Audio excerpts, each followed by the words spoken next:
Olá, FC04! É um prazer estar com vocês nessa segunda-feira, início de semana, né? Hoje, depois de muito tempo, nós teremos nosso conteúdo gravado, né? Não será nossa aula ao vivo que a gente estava tão acostumado, né? E aí eu já vou explicando a vocês que vai acontecer esse rodízio, certo? Vai ter a semana que será ao vivo e alguma semana que vai ser gravada. E aí essa semana será gravada a aula de vocês, ok?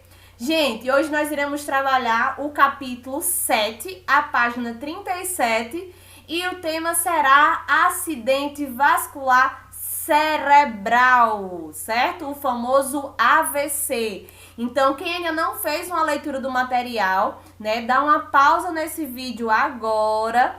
Pega o livro de vocês, abram aí na página 37 e já comece aí a fazer aquela leitura, fazer aquelas marcações importantes, que no decorrer do nosso conteúdo vai esclarecendo e vai fixando melhor o conteúdo, ok? Então vamos lá para quem já fez aí a leitura.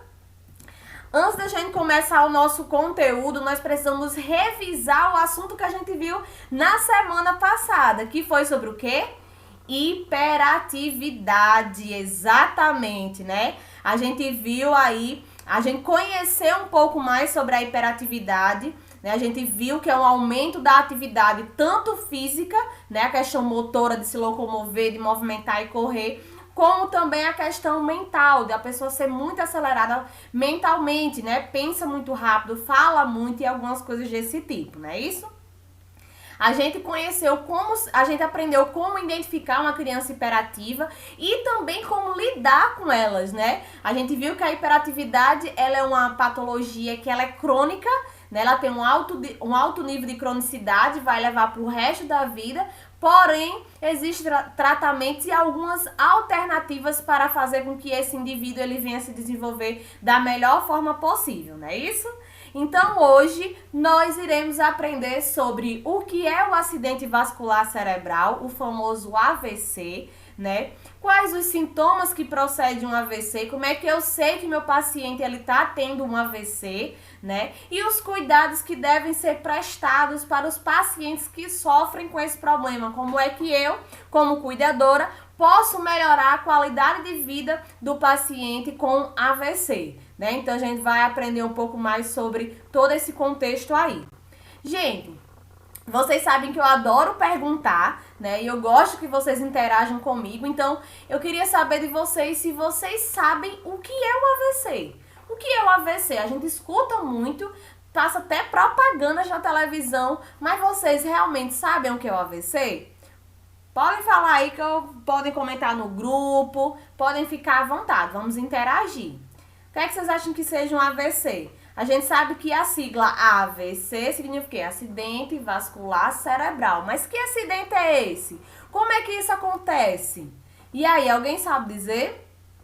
Essa imagem a gente vê aí, né? A gente sabe que é alguma coisa na região neural, né? Alguma coisa na região do cérebro.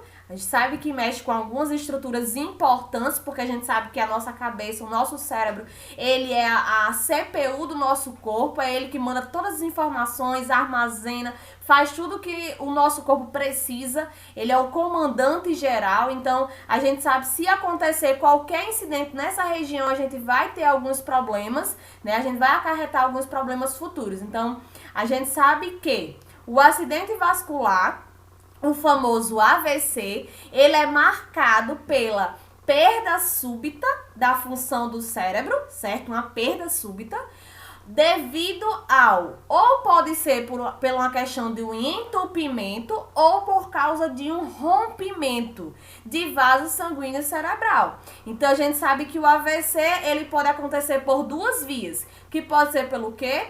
Pode ser por um entupimento de uma artéria importante no cérebro ou por um extravasamento, rompimento dessa artéria que está nutrindo essa região aí, não é isso? Então, no material de vocês, na página Na primeira página do capítulo 7, tá lá falando bem direitinho, na página 37, o que é o acidente vascular cerebral. Tudo isso aí que eu tô falando pra vocês tem lá no material de vocês, certo? Então, a gente já tem a informação que existe 2 tipos de AVC, né? A gente sabe que existe o AVC isquêmico, que é quando acontece um bloqueio do sangue, do fluxo sanguíneo passando naquele local, e aí aquela região onde foi atingida, onde tem esse bloqueio, não vai ser nutrido com sangue, e a gente sabe que se o sangue ele não está sendo, alguma parte do nosso corpo não está sendo nutrido com o sangue, né, a gente sabe que vai ter alguns probleminhas aí futuros, né? Professora, como é que esse vaso ele pode como é que isso pode bloquear? O que é que acontece para esse vaso ele vir ter esse bloqueio, né? E esse fluxo ele não vai passar tranquilamente. O que é que acontece? Muitas vezes, pessoas que têm taxas altas, colesterol, excesso de gordura, né? Essa gordura ela vai estar localizada dentro do vaso sanguíneo, certo? E aí forma uma placa de gordura nesse vaso. E aí o que é que acontece? Existe uma placa de gordura no meio do vaso, como vocês podem ver aqui, né? Ou até mesmo essa gordura, ela pode estar solta na corrente sanguínea. E aí, dependendo de onde essa plaquinha de gordura, esse êmbolo que a gente chama, parar, ele vai estimular aí um AVC. Então, se for na nossa cabecinha, é um AVC isquêmico, esse bloqueio.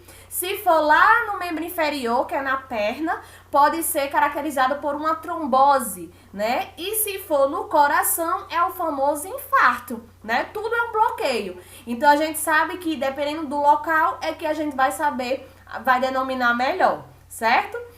Então, a gente sabe que existe o bloqueio por uma placa de gordura, e aí é onde aconteceu esse bloqueio, vai acontecer alguns probleminhas aí, porque aquela região não está sendo bem nutrida. E a gente sabe que as nossas células, para funcionar, precisa de oxigenação do sangue, não é isso? E aí nós temos o AVC hemorrágico. O AVC hemorrágico, ele acontece quando o vaso ele se rompe, acontece uma ruptura de um vaso aí importante. E aí acontece um extravasamento de líquido na sua caixa craniana, e a gente sabe que na nossa caixa craniana não pode ter nada mais do que ela já tem, né? O nosso cérebro ele ocupa muito espaço, então se acontece qualquer extravasamento de líquido, vai fazer uma pressão muito grande.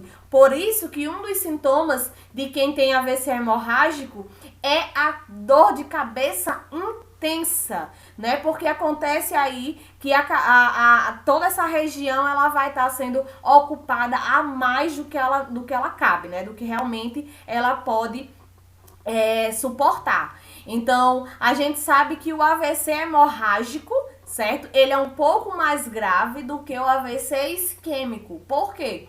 A isquemia, ela é local.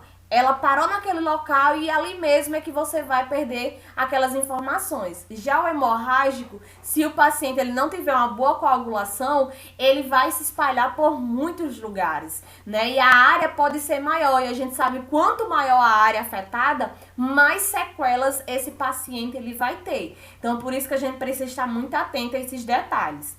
E aí aqui a gente tem um textinho ao lado que diz o seguinte: tal fato pode ocorrer por causa da obstrução, que eu acabei de falar, ou ruptura, que eu também acabei de falar, de uma artéria que irriga o cérebro. Essa artéria que é super importante para nutrir essas regiões, ok? Lembrando que o AVC ele se encontra em 2 formas. Existem 2 tipos que são o quê?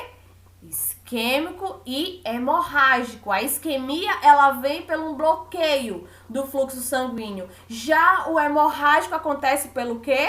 Justamente pelo o extravasamento, né? A quantidade de sangue que está sendo derramada ali. É tanto que muitas pessoas dizem assim: menina, fulano teve um derrame. Gente, a palavra derrame só se encaixa quando o paciente teve um AVC hemorrágico. Se ele teve um AVC isquêmico, a gente não pode dizer que esse paciente teve um derrame, certo? Ele teve um AVC isquêmico. Agora, quando é hemorrágico, a gente pode falar que é derrame por causa da questão da nomenclatura, né? Que está derramando aí esse líquido.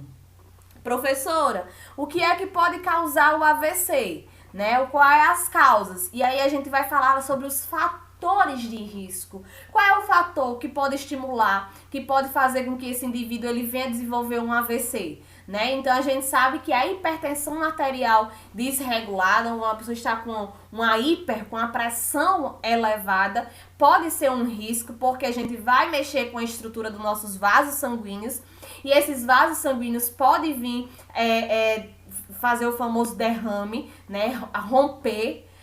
A diabetes também, a trombose, pessoas que já tiveram trombose nos membros inferiores, tem chances maiores de desenvolver um AVC, porque se teve trombo, esse êmbolo, ele pode subir e vir para a cabeça, né? Então a gente sabe que tem que ter muito cuidado.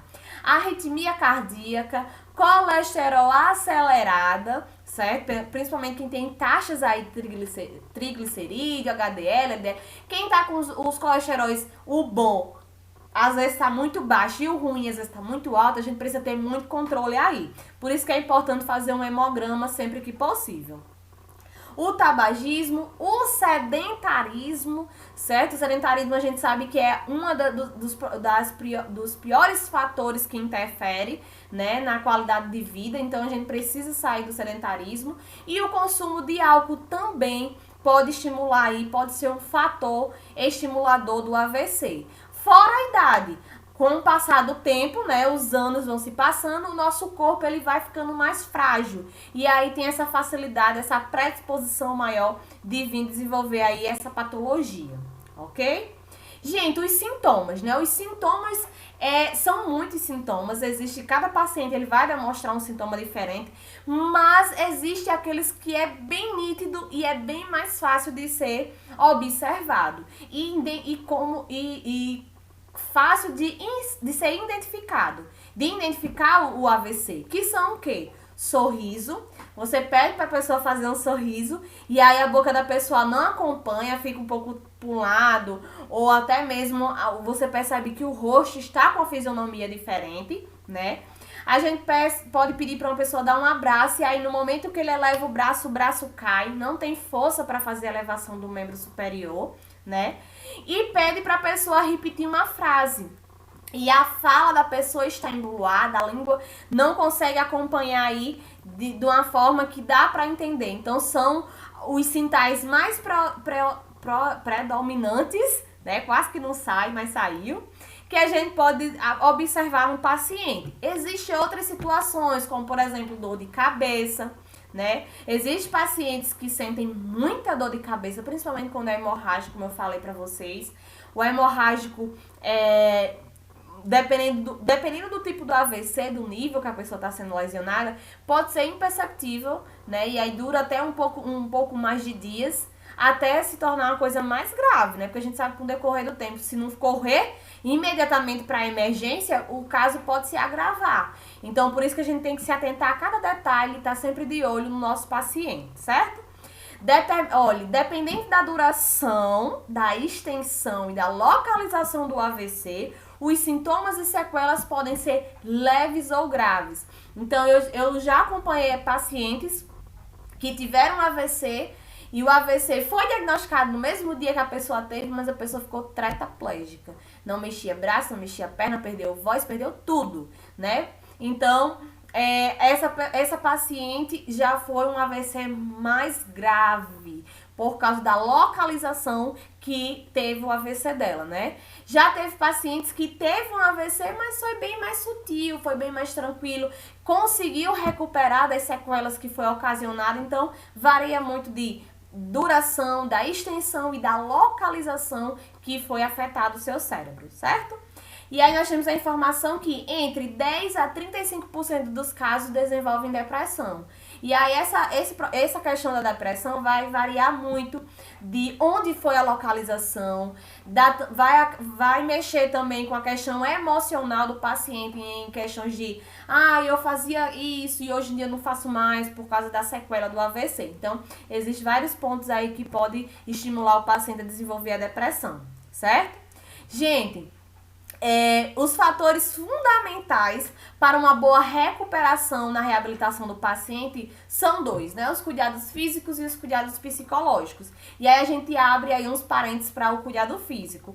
O paciente ele tem que estar com a medicação em dias, o paciente não pode ficar com pressão desregulada, o paciente não pode esquecer de tomar seus remédios, certo? Então a gente tem que ter muito cuidado com a medicação do paciente que é hipertenso, que já tem alguns episódios, alguns históricos clínicos de AVC, de trombose ou de alguma coisa do tipo, certo? Manejo do paciente. Tem muitas pessoas que pecam quando o paciente desenvolve AVC. Porque muitas vezes o paciente ele é acometido do hemicorpo, só um lado do corpo é afetado. E o outro lado, dá para o paciente continuar fazendo muita coisa que a família ou até mesmo cuidadores, os responsáveis, inibe que o paciente continue fazendo. Então, a gente precisa estimular, a gente precisa ter cuidado com esse paciente para que esse paciente ele não fique inativo, ele não venha perder a sua funcionalidade. Professora, mas quando ele vai comer, derrama muito, se suja. Gente, deixa se sujar, deixa derramar, certo? De acordo com o que ele vai fazendo, de tanto ele praticar, ele vai estimular novas conexões neurais. E essas conexões neurais vai fazer com que ele vá ganhando essa habilidade novamente. Pentear o cabelo só, tentar vestir a roupa ou tirar a roupa só, fazer coisas, mesmo adaptando a situação, a gente precisa estar sempre ali estimulando. Certo? O cuidados com a alimentação. Existem pacientes que ficam com sequela na deglutição, o paciente não consegue deglutir direito e aí se engasga com frequência. Aí a gente precisa estar muito atenta para o paciente não broncoaspirar e aí lá vem mais problema, como pneumonias e etc. Então a gente tem que ter bastante cuidado. Dependendo de como se está esse paciente, se ele consegue deglutir, se não, uma comida mais pastosa, uma comida mais líquida, para esse paciente ele não vir a ter aí esses problemas, certo? Cuidados psicológicos, junta aí a terapia, família, o cuidador também faz um grande papel, né? Então a gente precisa estar com o suporte familiar ali por perto, a questão da afetividade. E a terapia muitas vezes entra quando o paciente está desenvolvendo um quadro depressivo. É super importante e válido ter um psicólogo aí para auxiliar, né, nesses cuidados psicológicos, ok? Os cuidados, né? Estimular o paciente a realizar suas atividades funcionais. Como eu falei para vocês, professora, ele não escova o dente mais só porque não sabe abrir o creme dental. Peraí, não existe aquele creme dental só de rosca, não. Vamos comprar aquele que a gente aperta assim e ele abre, né? Aqueles que é só um encaixezinho. Vamos adaptar, o que é que a gente pode fazer? O pente é muito fino, a mão não fecha totalmente, a mão fica semi-aberta. Então, vamos colocar um pente do cabo mais grosso, a comida num cabo adaptado.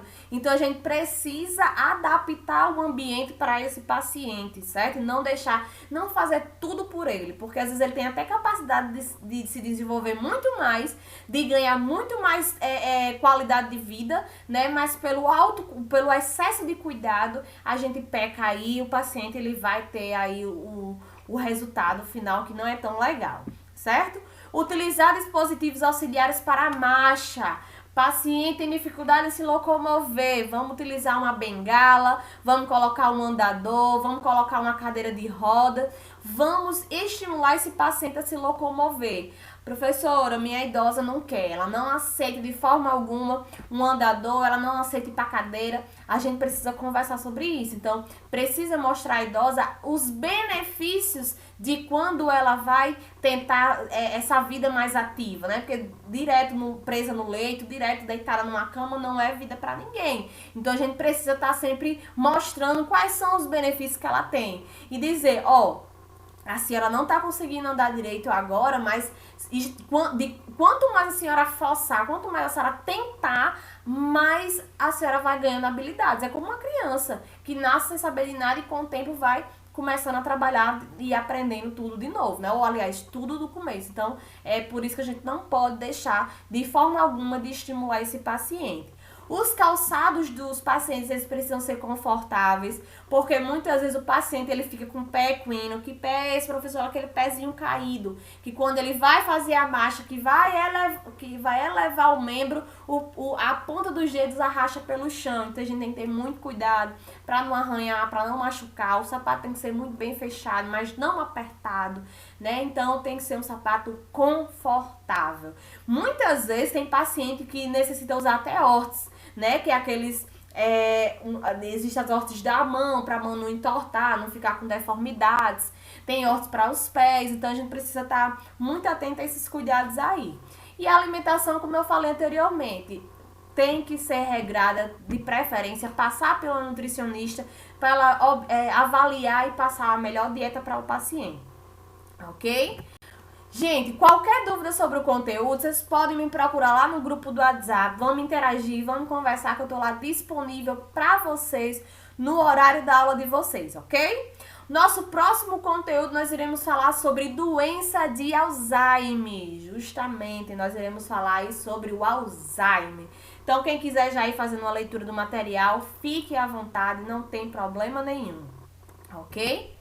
Deixo aqui a nossa frase da semana que diz o seguinte: suba o primeiro degrau com fé, não é necessário que você veja toda a escada, apenas dê o primeiro passo. Às vezes a gente tá tão ansioso, tão impulsivo, e a gente já quer que tudo aconteça, que tudo já tenha resultado, e muitas vezes não é isso. A gente vai precisar subir cada degrau devagarzinho, e às vezes o fim tá muito longe e não nos permite visualizar, né? Então a gente precisa seguir essa caminhada, tem obstáculo, tem dificuldade, mas a gente não pode parar, não é isso? Então é essa mensagem que eu deixo para a semana de vocês.